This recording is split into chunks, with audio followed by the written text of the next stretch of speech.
সমাজবাদী দল এবং সর্বভাবে যেটা আমাদের কাছে সবচেয়ে একটা প্রশ্ন, নির্বাচন কমিশন আমাদের তৃণমূল কি করছে না করছে সর্বক্ষণ তারা আমাদের পেছনে লেগে আছে, অথচ কলুর বলদের মতো বিজেপির পেছন পেছন তেল যেমন করে, কলুর বলদকে আপনারা দেখেছেন, দেখবেন চোখটা বেঁধে দেওয়া আর ঘুরিয়ে দেওয়া হয়, সে সর্ষের ভেঙে যাচ্ছে। সেই রকম নির্বাচন কমিশন বিজেপির দালাল হিসেবে ঘুরেই যাচ্ছে অন্ধ হয়ে, চোখে পেটটি ভর্তি বেঁধে।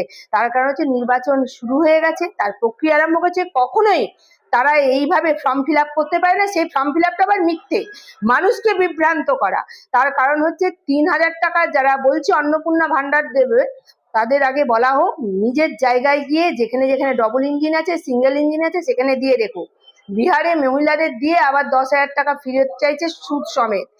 সুতরাং এত প্রমাণ থাকা সত্ত্বেও আমি সমগ্র মেদিনীপুরবাসীর কাছে অনুরোধ করব, এই রকম ভাবে যারা মিথ্যে কথা বলছে, মিথ্যেভাবে ফর্ম ফিল আপ করছে, তাদের কথায় বিভ্রান্ত হবেন না। নিজেদের অস্তিত্ব, সম্মান এবং এসআরে যেভাবে নির্মমভাবে সংখ্যালঘুর নামে একদম হিন্দু মহিলাদের 57% হিন্দু মানে হিন্দুরা বাদ গেছে, অর্থাৎ এই যে একটা জানাবো, এটা তো জানাবার মতোই বিষয়। তারা কি করবে জানি না, যে বললাম তারা অন্ধ হয়ে গেছে ধৃতরাষ্ট্র, সুতরাং তারা কি করবে জানি না, কিন্তু আমরা জানাবো এবং মানুষের উত্তর 23 তারিখ অবশ্যই দেবে।